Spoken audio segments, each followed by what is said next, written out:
This is Monday, September the 14th, and we're in the home of Mr. Bennie Tate.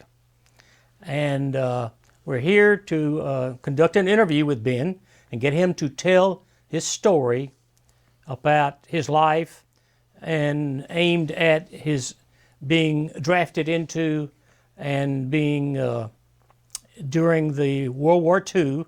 And I understand you were in the Battle of the Bulge. So I know that's going to be very interesting. I want to reiterate that this is your interview. You may use, there's nothing taboo. You can use any words you want to use. You can use, there's nothing that you cannot say about or stories you cannot tell. Whatever you're comfortable with. This is part of history and will be, you will get a copy to share with your family, and the copy will be in the Library of Congress for future historians so that they might better understand more about what went on during World War II, the Battle of the Bulge, after the war, etc. Do you have any questions before we start? Yes. Is this DVD you're talking about or a videotape that I'll be given? DVD. DVD. Oh, that's yes, splendid. Sir. Yeah, okay. Great. All right, well, let's start a little bit about Grundy County, where you were born and raised. Correct. Tell us about a little bit about your home raising and the circumstances around that. Well, it was a great place to grow up. It's a small community, of course. Everyone knows everyone else, and that contributes then to lasting friendships. Sometimes not so friendly, but generally, yes, friendships. When I was fairly small, maybe 2 or 3 years old, we moved from Beersheba, where I was born. The natives call it Bershby. It's Beersheba. Anyway, we moved from there to a town about 20 miles away called Palmer, Palmer. It was a coal mining town, and I hated it with a passion. But my father was connected with the mines there, and that made it more convenient for him, not having to commute each day. But when I was 9 years old, we moved back to Beersheba, and I lived there ever since until I came out of service, went to the University in Knoxville, and then came to Atlanta to seek employment. I was offered employment by the then editor of the Grundy County Herald. It's a weekly newspaper, because I majored in journalism. But I declined with thanks, and I knew that I wanted to get out of the area, so that's when I came to Atlanta. And the first place I worked after I came to Atlanta was what was then called Retail Credit Company. It is now known as Equifax. I always called it the legalized Gestapo. They gather data on you for various reasons. But after 4.5 years there, and that incidentally is where I met my wife. I was her supervisor.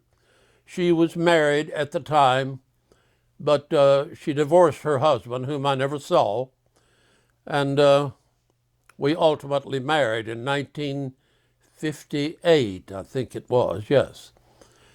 By which time I was 31 years old, so I thought it was time. Let's see, anyway, after the 4.5 years at Retail Credit, I said to my supervisor one day, "Do you mind if I take tomorrow off as a personal holiday?" And he said, "No, not." He says, "Are you looking for another job?" And I was a little startled. I said, "Well, as a matter of fact, I am." I enjoyed the work at Retail Credit. I did. It was primarily editing forms, and they have forms running out the gazoo, and writing them up, editing ones that already existed and all. So that's when I went to what do you call it, a place that finds jobs for you, an employment agency downtown in the Piedmont Hotel at the time. Now, what year was this? This was, Was this before or no, after? this was, it was after what? After the war. Oh, yes, after the war. Okay. I'm kind of jumping ahead a That's little bit. okay, that's I'll okay. go back. We'll catch up. And she said, well, I have this position with IBM. And I said, that sounds nice. So I went out there, and they hired me on the spot. And at the time, it was a wonderful company to work for. I'll tell you later why I think it's changed so much. But in 1956, when I joined IBM, it was, well, sort of the place to work. It was ranked very high in the nation's better companies, shall we say. But at the time, 1956, there were 2 black people that worked for IBM, both in a custodial position. There were no other blacks in various locations of IBM through the city. They have many. Now, I dare say it's, I don't know, it might even be in the majority now. I hope this doesn't sound racist. I don't mean for it to sound racist. But after 10 years with IBM in Atlanta, I was transferred to data processing headquarters of IBM in, well, it's in New York. Why can't I think of it? Anyway, it was their data processing headquarters, and I was a programmer. And White Plains is the place I'm trying to think of in New York. I did not particularly care for New York. I'm a country boy at heart. So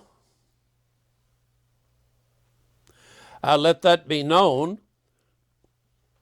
in a tactful way, and they were kind enough to have me transferred back to Atlanta, where I had started to begin with. And I lasted there, well, there were other transfers, like out west to Boulder, Colorado, and various places. IBM is big on shoving you around here, there, and that's good. It increases your knowledge of things, I think. But ultimately, it came time for me to retire. I retired at 56 years of age. That's early retirement, because I wanted to do other things. So, well, after that, I worked after I was transferred back to Atlanta and worked for IBM all those years. Following the retirement from there, I was living in Norcross, Georgia at the time, and to fill my days with something to do, I applied for a bank there, the Gwinnett Bank and Trust Company, and they hired me as operations manager, which was a very interesting job too, a self-promoting type job. You could do pretty much what you wished. And I guess that was the last employment that I had, because I stayed at IBM until 1983, April of 1983. Can you believe that? That's 17 and 15. That's 32 years ago that I retired from IBM. Here I am still. But I did other things like something that was very dear to my heart. There was a large record store out on Peachtree Road, just below the Darlington, if you people know where that is. And it was called Words and Music. Well, they had a huge classical music department, many times the size of this room. And I was put in charge of that, which I wanted to do. And ordered new music as it came out, helped customers come in and say, we heard something on the radio today that sounded like this. And anyway, sometimes you could identify from their whiskey baritone, but anyway, it was a great job. I liked it. And then I moved out to Conyers. And the distance commuting from there to here was just terrible. The traffic, as you know it, Atlanta's traffic is unspeakable. So I just retired fully. And I have been here since, I guess, 1992. And I suppose I will be here until the end. Mm-hmm. Let's talk about the beginning. The beginning of what now? Of you. You were born in Beersheba Springs, Tennessee. 25. Is that 26. correct? 26. Yes, Okay. June. And you were 15 when Pearl Harbor happened. That sounds correct, yes. Okay. That's right, that is correct. 1941. So you were in high school. Yes. What, do you remember much about that? Well, I do recall talking to my dad, who was living at the time, and I said, he said something about the war might last long enough that you'll even have to enter it. Well, I laughed silently and thought what an old fool he was, but he wasn't. He called the shot correctly. And I was drafted then almost as I walked off the high school graduation stage. And I did not enlist, but I would have had I not been drafted, because all my friends had already either volunteered or been drafted, and I didn't want to be left out in the cold, so to speak. So all this was after high school, and I recall registering for the draft in a small town about 20 miles away from my home called Tracy City, Tennessee. They had a little draft board which was maybe a third as big as this room. And that's when it was, and almost immediately I was called for induction. And you had to go to Tracy City and board a train to Fort, what's the one out here on Lee? Fort McPherson? McPherson, yes, that's the one. And I don't mean for this to sound condescending, but most of the young men who were going on the train with me were, well, some had maybe a grade school education, others nothing. So they immediately gave me all the meal tickets and things like this, you know, that I handed out to the man like a big shot, big deal. And we got to Fort McPherson, and that's where I was issued my first military clothing. And after that, I was sent for military training to Camp Wheeler, Georgia, which is at the time, I don't think it exists anymore, but at the time, it was just outside of Macon, Georgia. We were to undergo 17 weeks of Army infantry training. However, the Battle of the Bulge intervened and they shortened that considerably. Like they whacked off about 8 weeks of it. And at that time, I was sent overseas, sailing from... Tell me about your thoughts when you learned that your training was hacked in half and you were going to go into Europe. Yes. Was it the Battle of the Bulge already begun by that time? Oh, yes, yes. And what were you thinking when that happened? You remember? Well, I hardly know. It was a phantasmagoria of thoughts, I suppose. Many things came to my mind, but when you're young, you don't question authority that much. And I just said, well, I'll take what comes. The Lord will take care of me, which he did. So they put us on a troop ship in,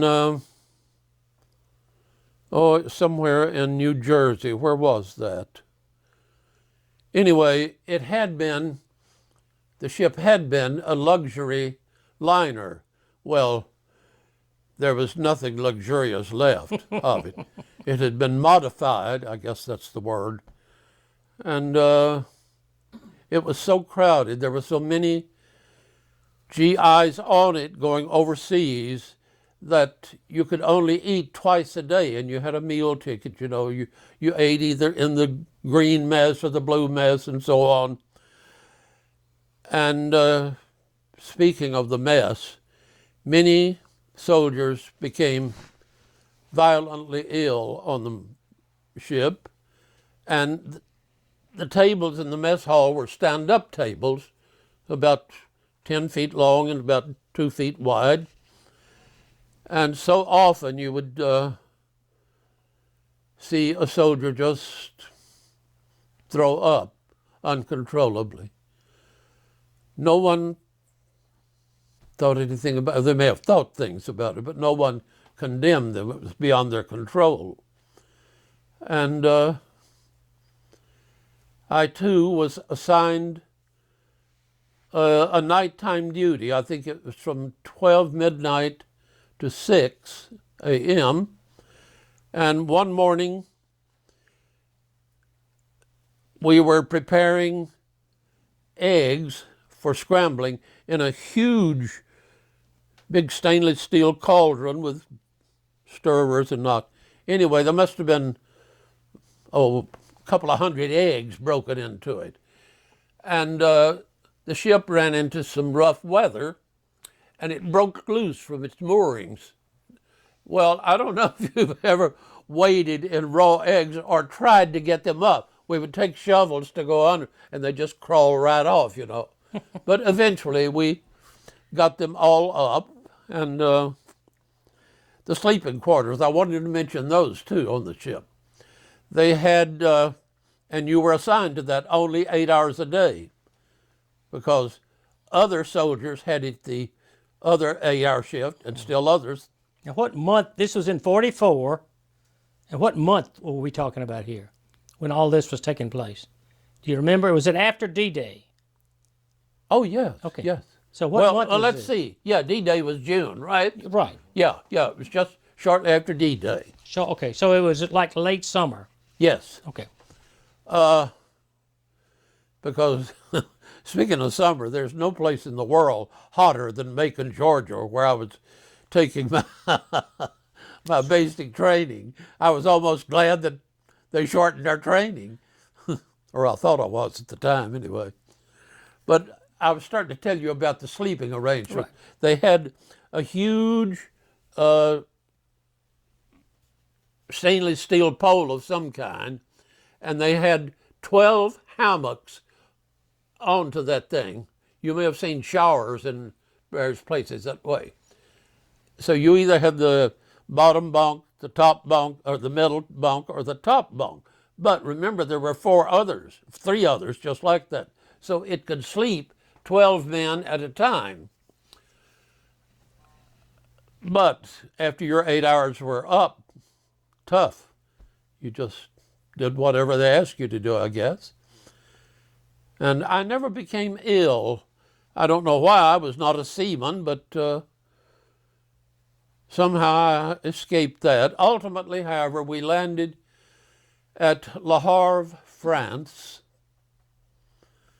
And that's the first time I had been on foreign soil. And from Le Havre, we were sent to join our military group, which for me turned out to be the 4th Armored Infantry.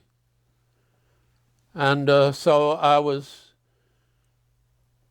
sent there as a rifleman. I did well in rifle shooting, by the way, in Macon, Georgia. They have targets, you know, and all. And I guess my squirrel hunting days had sharpened my ability in that respect. But let's see, I've talked myself into a blind alley now. Okay, you were in Le Havre. Yes. And then you had been sent to join my to join your outfit, which was the outfit. 4th Armored Division. Right. True. And Now, what was the mission of the 4th Armored Division? it was, well, it was under Patton. It was probably George Patton. Right. It was part of the 3rd Army. Its mission was to whip the enemy, of course. But a half-track, I don't know if you know what a half-track looks like. It's sort of a combination truck and tractor. It has these things on the back, you know, that go along like this. It's manned by 12 people. Now that might seem crowded, and in a way it was, but about a week after I had been put on the half-track, it was traveling through some rural country in Georgia, and out in a field that we were passing by was a huge haystack. Well, the half-track is armed with a 50 caliber machine gun and two 30 caliber machine guns, in addition to what the various soldiers have, plus mines of all kinds. Anyway, they started firing into that haystack in the event any German soldiers would be in it. Now, where was that haystack? In France or Belgium? No, that was in Germany. Oh, in Germany. Yes. And Germany. Germany, right. And sure enough, 3 German soldiers came running out of the haystack. They were concealed in it with their hands up, meaning I surrender. Don't let anyone ever tell you that American soldiers can't be cruel. Instead of accepting their surrender, they literally cut them in two with machine guns, killed them on the spot. I couldn't say anything because here I am brand new and I didn't want to seem the hayseed that I really was.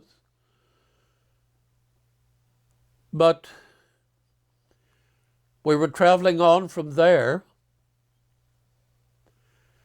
and we came to a town in Germany called Waldenberg, W-A-L-D-E-N-B-E-R-G. Berg is the word for mountain in German. Anyway, we were in the half-track going down a rather narrow street, and out in front of us, from the second story of a building, we were struck with German bazookas. Bazookas have extremely high power. It hit the ring mount. The first shot from the bazooka hit the ring mount where the 50 caliber machine was mounted. That's so you can fire in 360 degrees. And of course kill the 50 caliber gunner along with 7 other guys. They killed 8 of us out of the 12. By this time, our own forces had come up behind us to do what they could to help. But meanwhile, 2 German officers came from the building toward where we were, shouting to surrender. They knew enough German, I reckon, to say that. And they had their Lugers drawn to kill any of the rest of us that might offer resistance. And when they were about 15 feet from the half-track, one of the 4 of us, an old fellow from somewhere in New Jersey, raised up and with his M30 rifle killed both of the officers. One of the 4, lying in the floor, became utterly hysterical. I guess he thought the end had come, and it did seem that way. So, after getting us out of that jam, they commandeered a German house, and we spent the night there. First time I'd slept in a bed in so long. And I was out the next morning, and I have a picture I'll show you of me standing out in the yard the next morning, leaning against I guess it's a rope clothesline with my elbows up on it like that. And the medics then started carrying in the dead bodies, parts of legs, arms,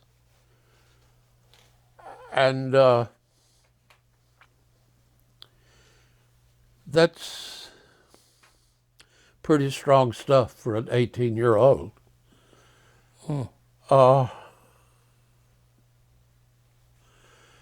I knew, too, that from the bazooka blast that I couldn't hear, especially out of this ear. Well, I thought, like, when you're shooting firecrackers as a child, you can't hear for a while, but it clears up. So I thought it would clear up. It didn't. And anyway, I'm sort of getting ahead of myself. You're doing fine. Pardon? You're doing fine. Well, from this German house where we spent the night, we went on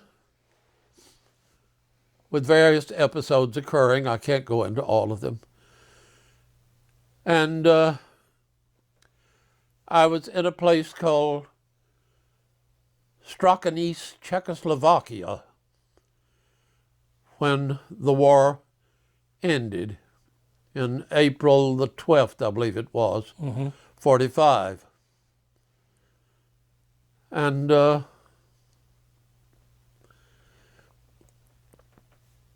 well, still my ear bothered me, but I did nothing about it. But following the surrender, we were sent to various places for occupational duty. No one knew for how long. The first place I was sent was a fairly small, bucolic, beautiful little town called Parsburg. And I think I have a picture too of the big old multi-story building that I was in there, and we stayed there for, I don't know, several months. Then I went to Wieden, Germany, Weiden, and we were quartered in what the Germans called a Kaserne. It's a barracks, really. And by this time, they had begun the war criminal trials in Nuremberg. Well, This was still in 45. yes, late 45 now.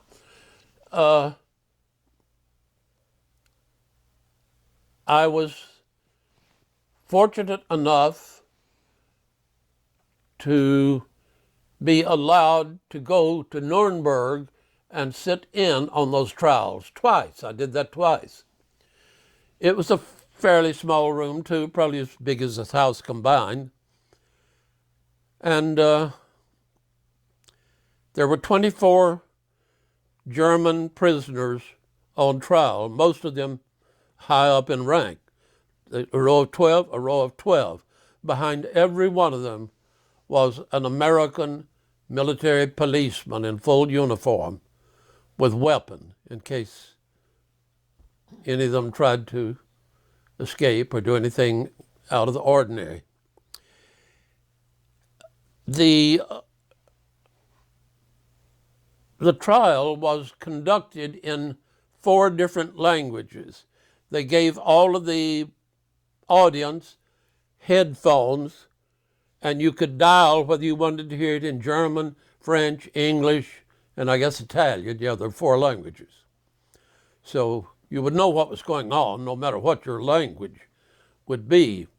At the time, the principal one on trial, besides Hermann Goring, was an officer named Dorning, who had been in charge of the German U-boats. Well, after several hours, you're so drawn up into the thing that you hardly know what's going on. So you might wonder why I wanted to go back a second time, but I did, and did go back a second time.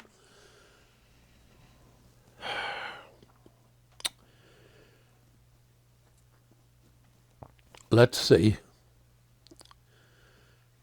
Ask me something. What do you remember most about the Nuremberg trials? You've described some of it. What kind of testimony were they discussing while you were there? Well, whatever was asked by the English man who was in charge of all of it about hostilities, particularly. The Germans had a number of concentration camps, Right. and that was of prime importance too. Had you heard about the concentration camps? No, ma'am, I had not Okay. at that time. But the most infamous one, I guess, being Dachau. I never went to one. I suppose I could have, but I didn't have the stomach for it. I don't like to see death. It bothers me. And anyway, I guess my final transfer then from Wieden. Oh, let me speak again of Wieden. Soldiers at that time were given a military ration of whiskey and cigarettes. The whiskey being a brand called Philadelphia, which I'd never heard of before, and I did not smoke. So I could use that for bartering with the German populace. That's before they put in the non-fraternization ban. And that was the way I got a lot of work done for myself, my laundry, German meals occasionally, things of this nature. But, as I said, I was ultimately then transferred to Passau, Germany, which is right on the German-Austrian border. Right. It's on the confluence of three rivers, the Inn, I-double-N, the Ilz, I-L-Z, and the Danube, that wonderful Danube. I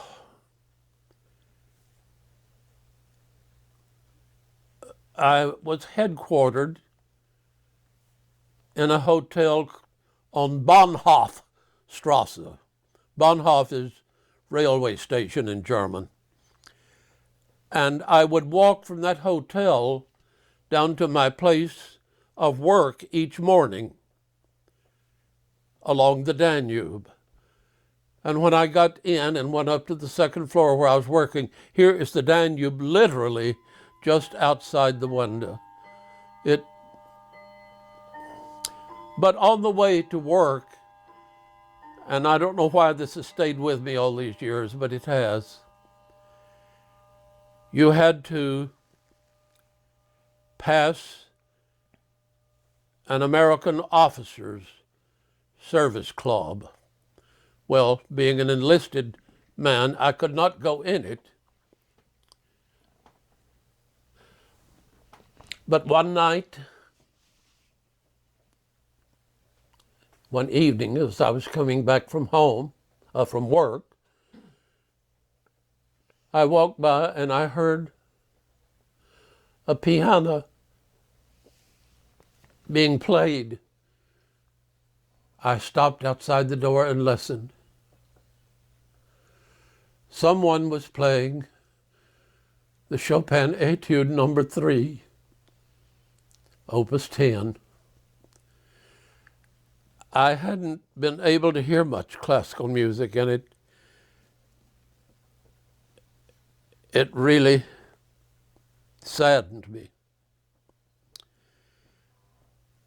But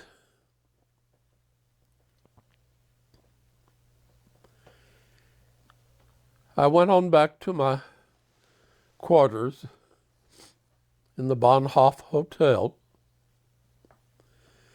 and very soon after that, they put in what they call the point system. You were allowed to be sent back to the States on a point system. The point system allowed you 1 point for every month you had been in service, and an additional 1 point for every month you had spent overseas. ASR score, that's what they called it, Army Service Record Score. Well, mine, and you got so much for dependents. Well, since I had no dependents, that sort of reduced my score, well, considerably. Men who had dependents at home, who had been in service longer, naturally got to go home first, and that I thought was very fair. So, another thing I meant to mention in coming from my work back to my hotel, there was an enlisted men's service club. And I would stop by there frequently. Beer was free, all you wanted. And they would frequently have, I guess you'd say, German entertainment. I recall distinctly 3 elderly German men, at least my age now. And they got up and played on the violin and the zither and the piano. And they did extremely well at it. And something else related to music, I also mentioned when I was in Parsburg, my first place to go following the war. We had a piano there, and we would congregate the enlisted men every night. And a friend of mine from New Orleans would play the piano, and we'd all sing and have a good time and drink beer. But one night some German lady came in, and they served her some food, which was nothing more than a boiled potato and sauerkraut. I guess it's all the Germans could whip up for her. But she went over to the piano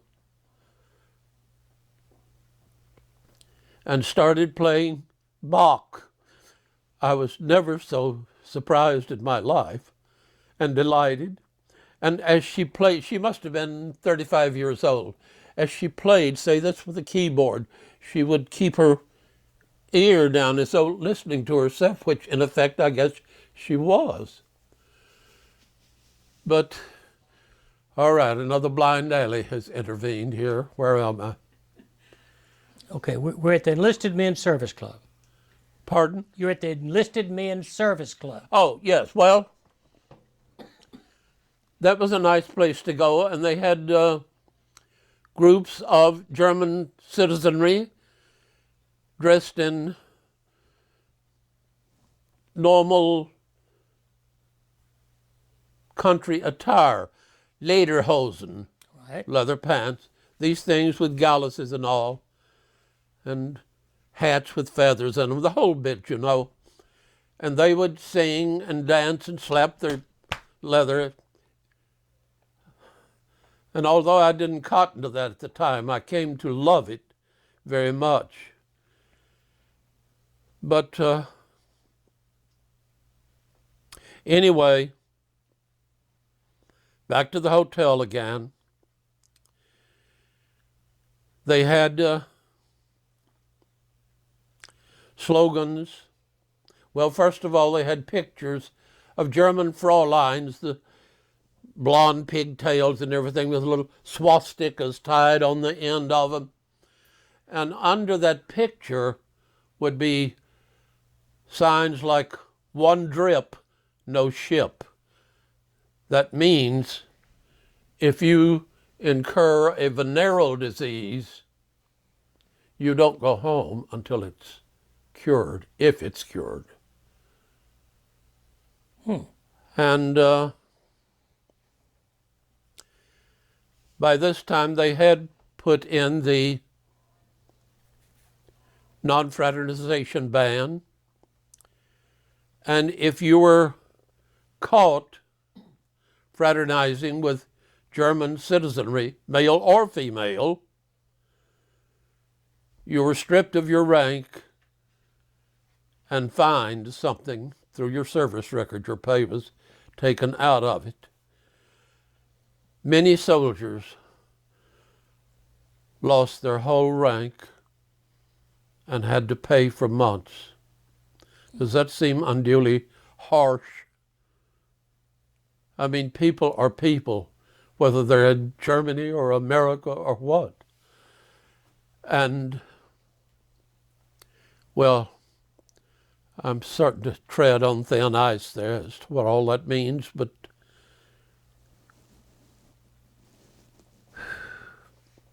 ultimately, as I say, it came my time to be redeployed back to the States. And I was, and landed, I don't know, somewhere on the northeast coast, and went to Fort George D. Meade for being... That was in Maryland, I believe. Yes, yes. There you are given a full examination and whatnot, and one of the doctors saw my ear, and that it was, my eardrum was ruptured, my left one. And he said, would you like to apply for any compensation? The mistake of my life, I said no. It could so easily have happened. But I was in such a hurry to get back home in Tennessee that I didn't want anything to delay it. So they put us, who lived in that Tennessee area, on a train that took us to Chattanooga, which is about 57 miles from my home.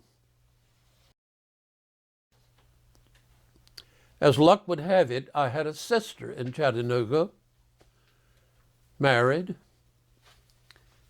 and they had learned that I was coming, and they met the train and immediately drove me from Chattanooga to my home in Beersheba. My family, too, meanwhile, had learned that I was coming, so we didn't get to my home until late at night.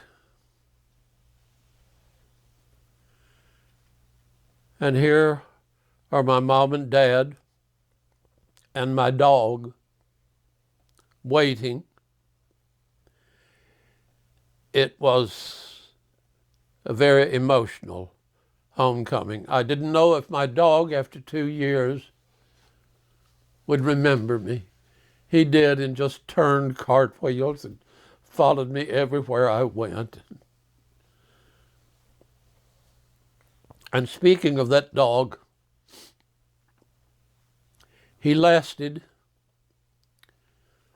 all the years that I was at university, 4 years,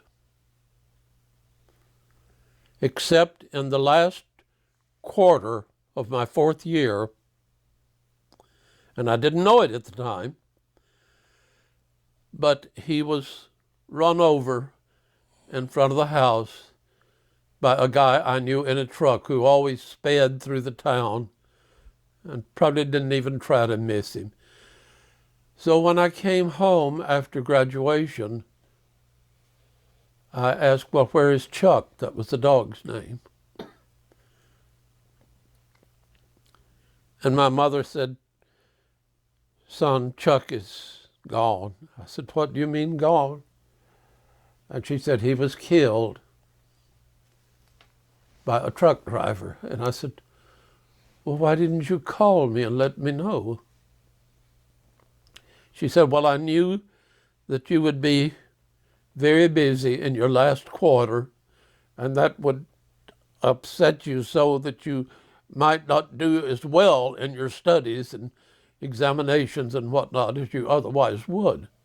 Now I can see the logic behind all that. At the time, I was heartbroken, absolutely heartbroken.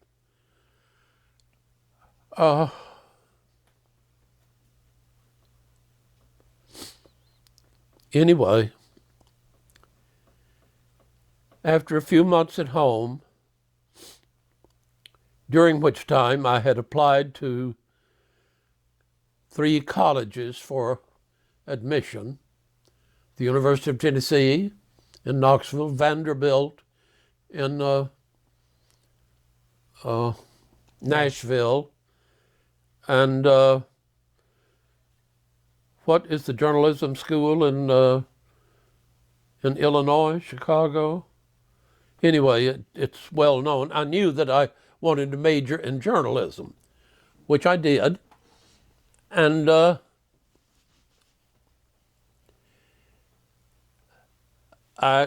they had no room in the, I don't know why I can't think of that journalism school. And Northwestern? Yes. Okay, and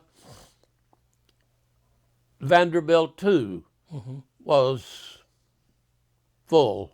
See, the influx of returning GIs just Fill everything up. But I was accepted at UT in Knoxville. So I went up there to start my freshman year. And you talk about crowding. At the time, the student body was roughly 7,500 people, but that included GIs and other people, but primarily GIs, who had moved into prefabricated barracks that they had set up all over the campus to take care of the overflow. But meanwhile, also, they were busy building permanent dormitories. So during the time that I first got there, and until a dormitory was finished, I lived in a private home where I had a room. And at the time, a roommate with whom I had gone through grammar school, high school, and he was my roommate briefly at Knoxville. He flunked out. He was the football coach, but he flunked out and was transferred to another college in Cookeville, Tennessee. So I had the place then to myself until Melrose Hall, it was called, was open, and I was one of the first, the very first, to move into it. Oh, it was heaven after all that other stuff. Private room, a sitting room for each 8 people, showers. 2 of the rooms were double, 4 were single that took care of the 8 people. I had a single room. I preferred that. And as I said, I majored in journalism. Well, it's a good thing I had a room by myself, because part of the thesis I wrote concerned Tennessee daily newspapers. I had 31 daily newspapers sent to me free of charge. The editors heard the story, and I had to break those down daily into how much of it is local news, how much is national news, how much is comics, how much is editorial, etc., etc. It kept me busy, to say the least, out of the streets and out of mischief, off the streets and out of mischief. Finally, I got all that together and turned it into my journalism instructor, Willis C. Tucker. And he called me into his office a couple of days after that and said, well, here's to higher learning and further achievements. I said, what do you mean, Mr. Tucker? He said, I have not graded your paper yet, but I wanted you to see me grade it. And on the spot, he gave me an A, which of course overjoyed me. Plus, speaking overjoyed was to get rid of those papers that were stacked up everywhere. I also had in my private room a radio and phonograph player, a Stromberg Carlson, which at the time was the best, and I had a lot of my record collection up there, so I could play that. There was one piece in particular that I've always said it got me through college, and that was the Johannes Brahms Piano Concerto No. 2 in B-flat major. I must have listened to that thing 100 times.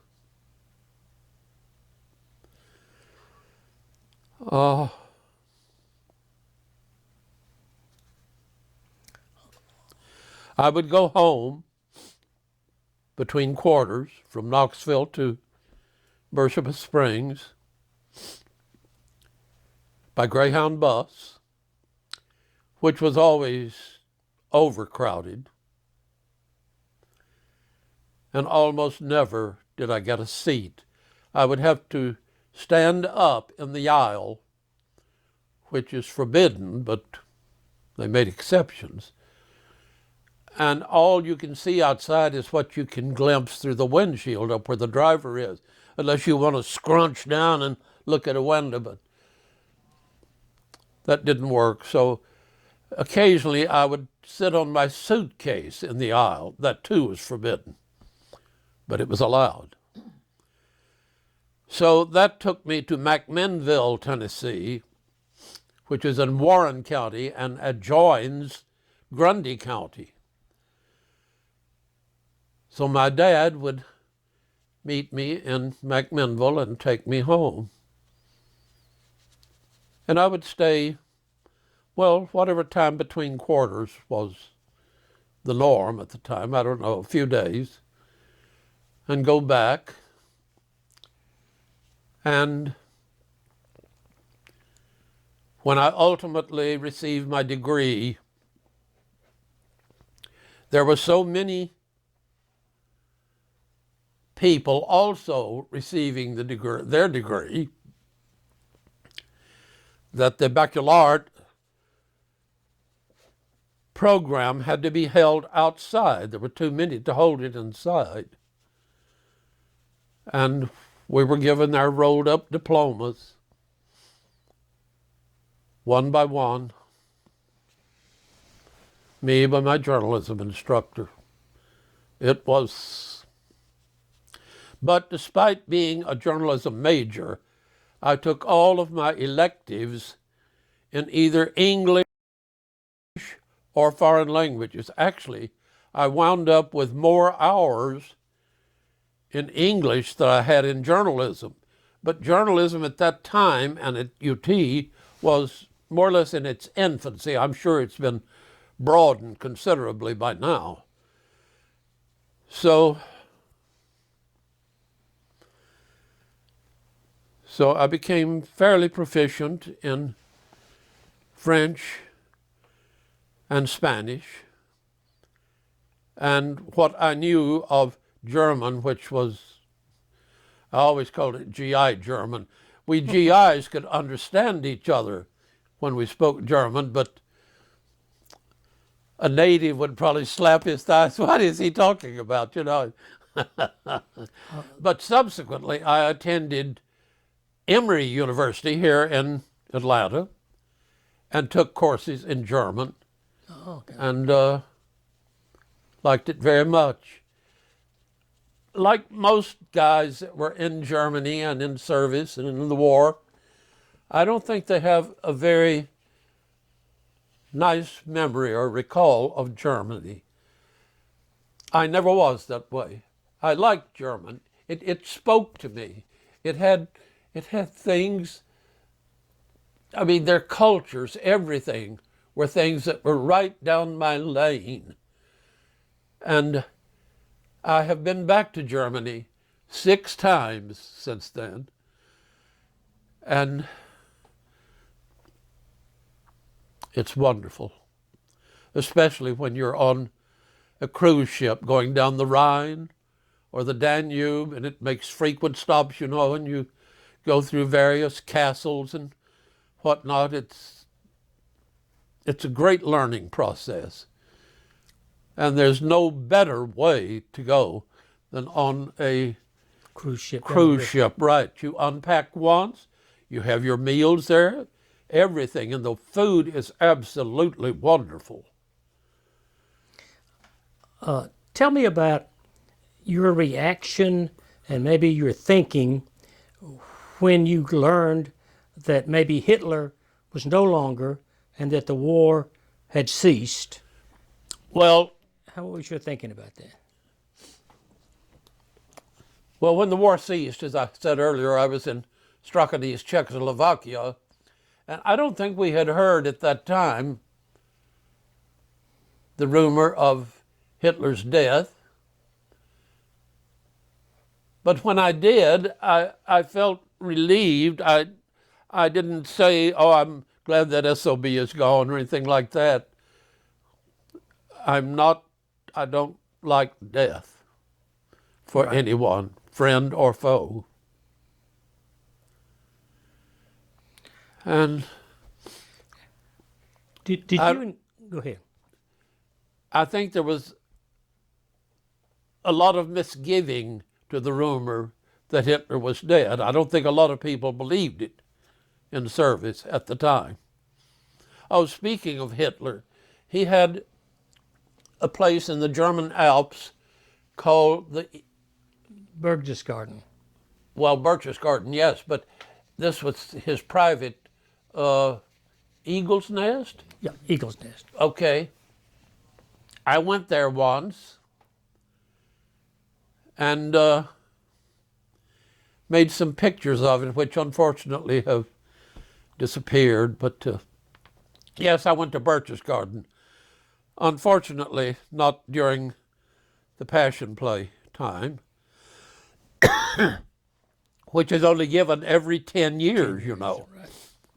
So they missed one of those 10-year anniversaries during the war. It was hardly the time to be putting on plays. But I explored Germany. I went to Regensburg many times. And from where I was stationed in Passau, I could easily walk into Austria, and did many times. There were no border guards to stop you or anything like that. Another thing I meant to mention too, coming back from my work there on the Danube, to go back to my hotel, I passed a cathedral, a large, beautiful cathedral called the Dominaris. The Dominaris claims to have the largest church organ in the world. So many times, it was always open. Many times I would walk into the cathedral and some organist would be performing on it. And I would sit there in absolute rapture.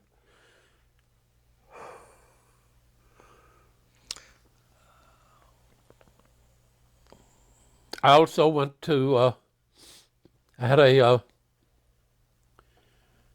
guess a 5-day furlough to Paris, France. And I went there alone. And again, they have made provisions for military personnel there on sightseeing, a hotel, a multi-floor hotel. One of the floors was given over entirely to medical procedures for military personnel who had sexual intercourse. And they gave them very short shots. And, well, yes, I did do that. One night, I was walking around by myself on the street, and some lady who must have been 35 at the time, here I am, 20,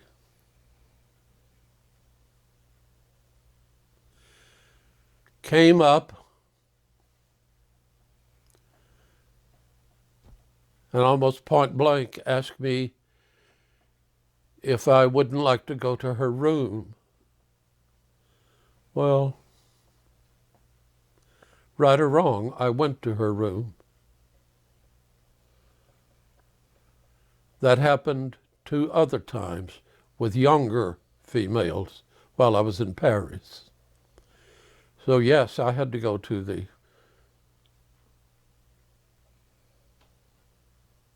inoculation room or whatever they called it. Fortunately, nothing happened, so. Oh, there's so many things that keep swimming around in my head that. Did you encounter any Russians? Because I know you Russians? were in Czechoslovakia. Yes, we met the Russians there, as a matter of fact. Any thinking about that? Any Well, no, we stories? didn't have that much, what's the word I want? Contact? Yes, verbal contact or any other kind. Yes, they were our ally at the time, Right. but we didn't stay there in Strakonice that long before we went back to these various places that I've talked about being transferred to. And I would like to have been friendlier with the Russians, and I would love to know the Russian language. I would love to.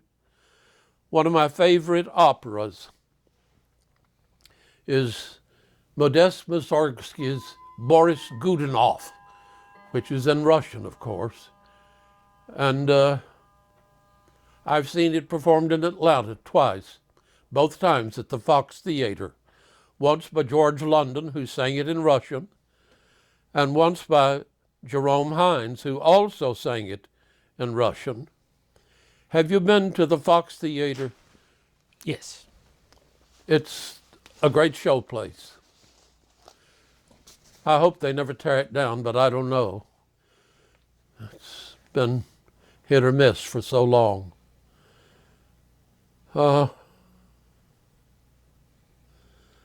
Well, where am I again? Do you want to get him to show the pictures on camera? We can, but we can also do that after. Let's do that after. Do what now? Anything you want to wrap up? Any other comments you have? Any other thoughts? Well, many thoughts, but I hate to take up so much time. I appreciate all you people have done for me. I want to, I want to show you a picture of me shortly after I went in the Army. Okay. And let me, Is it this right here, Ben? Is it this? Is it this here? well, you can look at that too. Let me show you the picture I'm talking about. The morning after we were nearly all killed by the German bazooka blasts. All this is me in Germany, just about.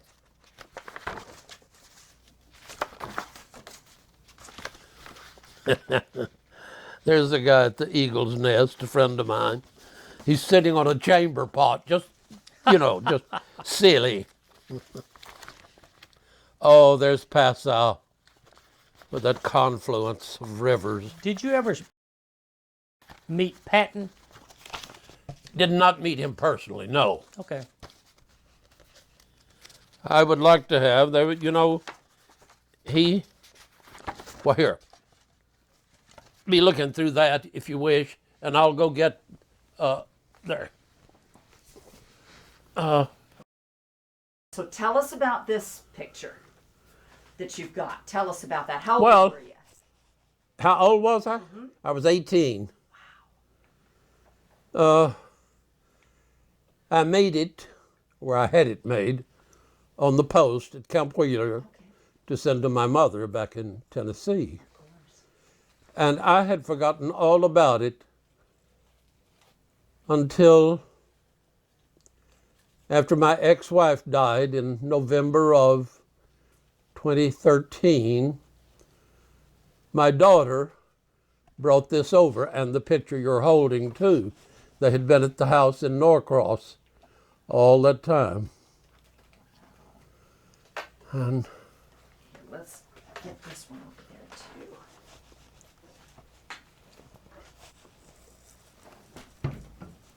don't trip on the wires. Be careful not to. I'll trade you. Oh, you already photographed I this? did. Absolutely. Well, and I didn't even flash my pearly smile. I didn't know you were making it. You smile wonderful, dear. All right, now tell us about this one. Well, it was during basic training at Camp Wheeler, Georgia. That's about all I can tell you. I can't remember the names of most of the guys. I am going to show you my, if I can. Mozart, back in. Mozart said, on. somebody threw something at me. Bless his heart. I don't know. I just know that I'm in it That's okay. Okay, all righty. somewhere. Let's see. You haven't photographed this. Yes. Have you? Yeah. Okay. Yes, sir. All right. So,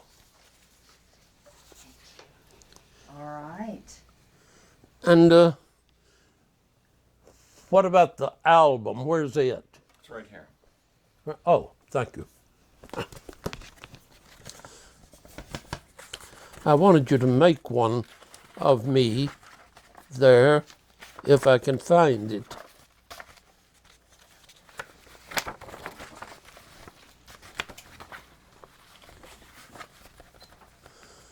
Oh, beautiful Passau. Has any of you been to Passau? I've been to Passau. It's beautiful. Isn't It's it? beautiful. I was on one of those Absolutely. river cruises. You know, flew into Munich, went up to Nuremberg, got on the ship north of Nuremberg, and then floated down the Main and the Danube, and so I think we spent 2 nights in Passau. Mm-hmm. It was There's beautiful. the organ, for instance, in the cathedral that I was talking about. Have you always had a love for classical music? Yes, which How- might seem strange. Yeah, how do you account for that?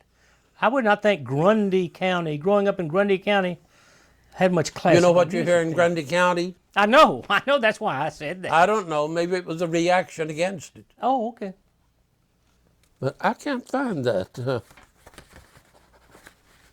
4th Armored Division, 51st Battalion. Well, it doesn't matter, I guess. Oh Lord, these bring back such memories.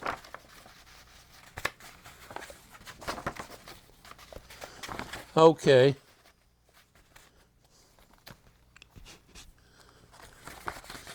Yes, I went back to Passau twice. It's changed, of course. But cities in Germany, in Europe indeed, do not change with the swiftness that They do here. American cities do. I mean, you'll see a church that's 400 years old, even older. Here, we would have bulldozed it down and put up some chrome and glass structure of some kind. Well,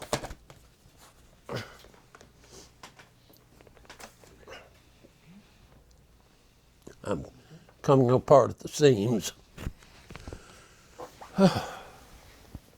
Well, Ben, you tell a very powerful story. You are a very I've only scratched the surface. no, I know, but you're a very unique person, and I have enjoyed talking with you and knowing you a little bit and meeting you. Thank you very much. You're quite welcome. Thank you, all of you. Thank you. Thank you. Thank you.